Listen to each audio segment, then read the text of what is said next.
Association, thank you so much for your gracious invitation today.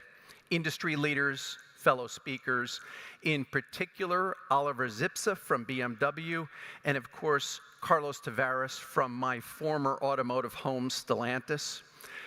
Automakers that I have the great privilege of working with closely every day in America, thank you both for your leadership and your support. I'm John Bozzella, and as David said, I am wearing deux chapeaux today. First, I'm the President and CEO of Alliance for Automotive Innovation. We are the American trade association representing the entire auto industry before government policymakers in all 50 states and Washington, D.C. We include the iconic companies designing and producing most vehicles sold in the United States.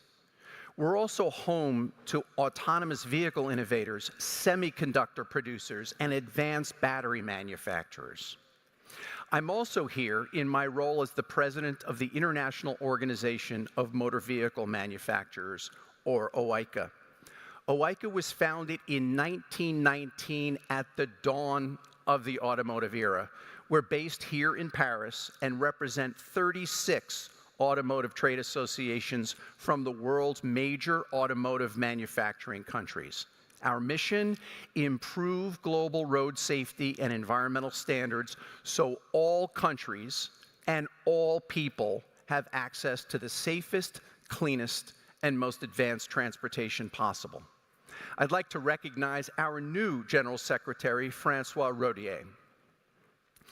Last year, OICA released a road safety framework to address the epidemic of crashes that kills or injures millions around the world each year, mostly in developing countries. This is a major public health challenge with social and economic consequences. Our view, the single best way to ensure safe vehicles enter all markets is through legislation with well-defined minimum safety levels. This safety approach used in the US and other developed markets should be the model in developing countries. Every driver, every cyclist, and every pedestrian must be able to travel safely no matter where they live. Our other area of focus, decarbonization. Globally, the auto industry is investing hundreds of billions of dollars in clean energy technologies. Even in Washington, D.C., that's real money. Everything from advanced internal combustion engines and low-carbon liquid fuels to hydrogen, fuel cell technology, and of course, electrification.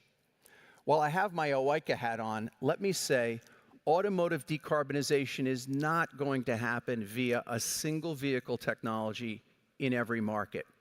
We expect countries will and should adopt a decarbonization strategy that reflects the market conditions specific to their country. Let's talk about electrification. Globally, there are 1.47 billion light-duty vehicles on the road. In 2023, about 3%, or 40 million, were electrified, up from 2%, or 26 million, in 2022. There are 286 million light-duty vehicles on U.S. roads. In 2023, 1.5%, or 4.3 million of those, were EVs. There are 117 electrified models for sale in the U.S., and the electric market share stands at about 10%, up from 9% this time last year in the U.S. By the way, gas-powered vehicle market share in the U.S. is down in a big way, dropping 19 points since 2016, offset by the growth in technologies like hybrids, battery electric, and plug-in hybrid vehicles. This is good news and means electric-powered miles are rapidly replacing petroleum-powered miles on U.S. roads. While there's electrification growth, there's no question the rate of growth is slowing in the U.S. and many places around the world. I'm not surprised by that, and I'm sure many of you aren't either. It gets harder when you move from early adopters to the typical auto customer who might not be convinced EVs make sense for them or their family. We're still in the early days, and I do think we'll continue to see some choppiness in the market. So, the electric vehicle market might be spiky, but here's what's consistent. Automakers are investing billions in electrification and producing cutting-edge vehicles, pushing the boundaries of technology and design. I saw some amazing products at the show yesterday. We need to continue to find and win customers for this technology shift. But for the transition to be truly successful and to move as fast as we all want it to move, we also need a deeper, broader, and more strategic partnership between automakers, other sectors of the economy, and government to address near-term challenges. What are those challenges? Access and funding for public EV infrastructure, consumer awareness and education and access, resilient supply chains that allow vehicles to be built closer to the customer to drive down prices and increase affordability. Unfortunately, what we're seeing from governments are commitments and policies that are unevenly applied. Let me take you inside my conversations with policymakers in the White House, Congress, Washington, and California. My colleagues at OICA are having similar conversations with their respective governments. Here's what I say first. The future is electric. Second, shifting to electric personal mobility requires nothing short of a complete transformation of the global automotive industrial base and a reimagination of auto markets around the world. As big as you think this transformation is, it's bigger, and it's exponentially harder than anything ever attempted in the history of transportation.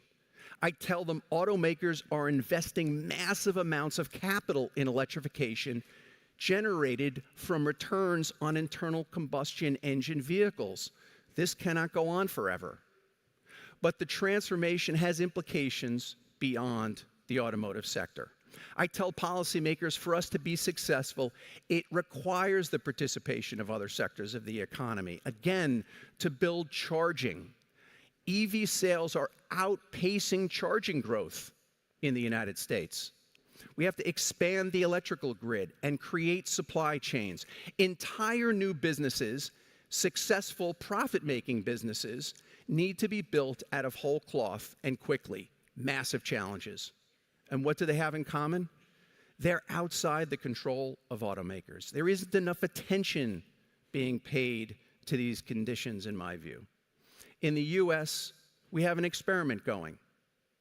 California and a dozen or so states have banned gas-powered cars by 2035. California has invested in charging and incentives and awareness about EV technology for the better part of a generation, and it shows. EV market share in California is 25%. But next year, regulations require California to be at 35%. New York, on the other hand, has not invested in a similar way. Market share there is 9%. And yet next year, identical regulations to those in California require New York to be at 35%. New York is not ready to meet those targets. I don't worry about automakers' ability to produce vehicles. I do worry about whether there is too big a gap between government requirements and customer expectations. We don't have a range anxiety problem. We do have a charging anxiety problem. We need a balanced policy approach, balance between automotive markets and government regulation. And if we get out of balance, if we find a lack of consumer readiness or insufficient progress in the industrial-based transformation, or if progress stalls, we need to make adjustments. Not just automakers, all of us together. I get it. Policymakers have a tough job. They've got to balance multiple societal goals. When it comes to the auto industry, policymakers have to consider carbon reduction. But they also have to consider jobs, trade, competitiveness, and economic and national security. Sometimes those goals and policy outcomes don't line up. Sometimes they're in conflict. Government and industry must continually manage and balance those trade-offs. Passing a law that requires 100% electric vehicles in 10 years is the easy part. But going too fast, that creates a competitive risk for automakers. So I say to policymakers grappling with the policy and regulatory side of this equation, ask yourself, are you getting the balance right? Are you setting realistic, durable policy goals? Are you allowing multiple technologies like plug-in hybrids to increase choice and reduce emissions and replace petroleum kilometers with electric kilometers? Are you committed to a healthy domestic industry, a prized asset among nations, and a building block for any modern economy? That's balance. I've been in the auto business more than 25 years. I have never worked in a moment of such promise and excitement and peril. We're at the very beginning of a technological revolution that will transform the global economy and society in profound ways. Automakers are making huge bets on electrification. But I urge policymakers seeking to shape, incent, or otherwise influence customer behavior. It's not government targets alone that will get us where we need to go. Customers don't see enough charging stations. Electric utilities must show EV customers and ratepayers the benefits of owning an EV, as well as the benefits of EVs to supporting the grid. Supply chains of critical minerals and raw materials need to be secure and reliable. Commit your government to a balanced and achievable electrification strategy, especially in these early and choppy days. Ambitious EV goals are good, but don't assume or hope everything will go perfectly in the transformation between now and the end of the decade. It won't. It never does. The future is electric. This will happen if the global auto industry and the world's policymakers come together and get behind a shared and realistic vision of success that balances the tensions between emissions reductions and the prosperity and competitiveness of auto-producing countries. Set it and forget it won't work. Not for something as complicated and as massive as this. There's too much at stake to set the course on hope. Thank you.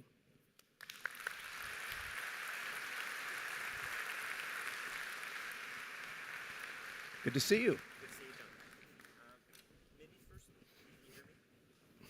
Hello, hello? I can hear you. Okay.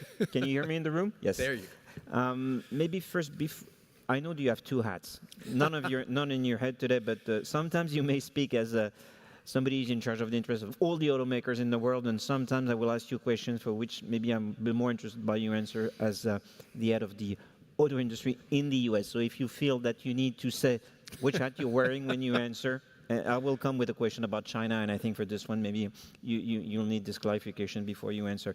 First, a question from a French reporter. When we look at the US, my impression is that there are actually two car markets in the US. There is California, and then there's the rest of the country.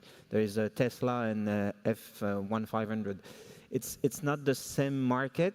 Do you see electrification, EVs, taking all over the US one day, or it's going to be 100% in California, and in Texas it will be oil and oil and oil for many, many, many years? Yeah, this is a great question.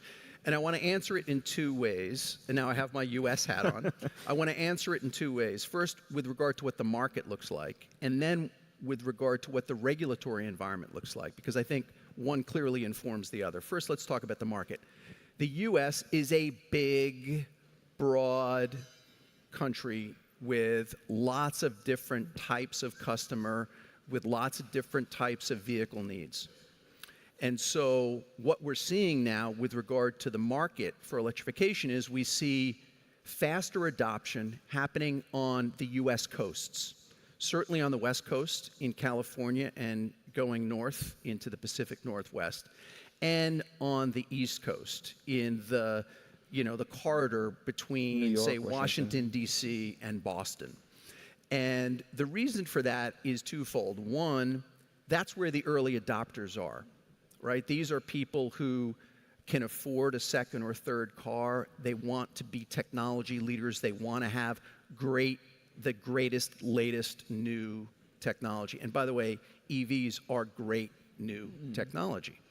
And so that's happening on the coasts. So that's 10% of the market. What's happening now is to get to 15, 20, 25% of the market, you've now got to get into a different type of customer, a customer who has to make some trade-offs. Maybe they only have one car. Maybe they have complicated family dynamics where they've got to move quickly from place to place and don't have the ability to charge even 15 minutes or a half an hour. And so that's how the market's developing. The regulatory environment in the US is also complicated. We have two completely separate sets of rules. One car, 3 regulating agencies, 7 different rules. Think about that. I don't know how, I'm in the business and I don't know how we can manage this craziness. So the way to think about it is California and about a dozen or so states that follow California represent about 35 to 40% of the vehicle market. There, they've chosen a device requirement. We will have an increasing percentage of EVs until we get to 100% in 2035. The other 60% of the market follow federal rules that are technology neutral performance standards. Reduce the CO2 emissions per mile, use whatever technologies you can, although as you get closer and closer to zero, it becomes more and more electric, right? And at the federal level, they're combining those rules with supportive policies, investments in the industrial transformation and in market readiness. And so that's really the sort of the challenge, right? It's really hard to operate in one US market given its breadth and depth, but operating 2 different car markets within the U.S. is even more complicated. Okay. Do you think that the next election, presidential election, might have an impact on the strategy? I'm not going to ask you who's going to win. But okay. Because I could tell you, but you'd all have to keep it a secret. But is the outcome might have an impact on the automobile industry and the rate of acceleration for EVs, or? So it's interesting. Theoretically, the answer is yes. But let's look at how much investment has been made in the U.S. on electrification. Back in 2017, this was the beginning of the Trump administration, there were a handful of battery plants in the United States, 5, 6, something like that. Today, there are dozens. So the investment in the industrial base is happening. The investment in the market is happening. 117 different models of EV are for sale in the United States today. That was not true in 2017. So the idea that we might just magically wipe away, sort of all of the requirements and all of the policies that support this transformation is a massive amount of uncertainty. I don't think that that's where the industry wants to go, but I do think where the industry wants to go is some sense of balance. So I do think one candidate might want to offer the industry the following proposition. Let's get rid of all the rules, and let's get rid of all the subsidies, and let's get rid of all the support for the industrial base. And you guys do whatever you want to do. I think another candidate might say, let's stay the course and keep the rules. And I think where the auto industry is look, we somewhere in the middle is right. The rules are important. The policy, the industrial policy or strategy is important. And so let's stay the course, but be realistic and make adjustments. So that's kind of the bid ask in this election. In this election, okay. A more tricky question, maybe for you with the two hats, about the relationship with between the US and China. The auto industry used to be one global world where you could produce almost anywhere, export to anywhere. We see now trade protectionism, new tariffs. Everywhere around the world there is a kind of, the world is getting smaller and there's new boundaries being for the car industries. How will that affect, you think, the global auto industry? And maybe the second answer is, when you put your American hat, do you think it's obvious that there was a need to do something to protect the OEMs in the US? Yeah. So it's interesting. China, for the auto industry, US and China is complicated. As you point out, we have vehicles being built in America by Americans in American plants being exported to China. We have vehicles and components coming from China to the United States. We enjoy this trade relationship. But it's interesting, for US policymakers, China appears to be very simple. And it's the one unifying theme between Republicans in the United States and Democrats, and that's this concern about China. And that's leading to a continued debate about tariffs, but also a relatively new and emerging debate about the potential national security concerns about connected and automated vehicles. And so, you're seeing both of these things. I think the tariff response that you're seeing in China, policymakers in the US would argue, is a response to anti-competitive behavior. And so, that's a trade, an economic and trade response. This question about whether there is potential national security harm from connected car technologies that could be manipulated in some way is something policymakers are looking at. So I think from an auto industry perspective, we have to make sure that as the US pursues these policies, there aren't any unintended consequences. But I do think the conclusion will be that those types of national security responses and responses to anti-competitive behavior are going to continue regardless, of the political outcome. This is the new normal. John, thank you very much for traveling to see us from the US. Thank you very much, Thank John. you. Thank you. Thank you. I'm going to call now on stage Carlos Tavares, the CEO of Stellantis, and who needs no introduction. Carlos, the floor is yours.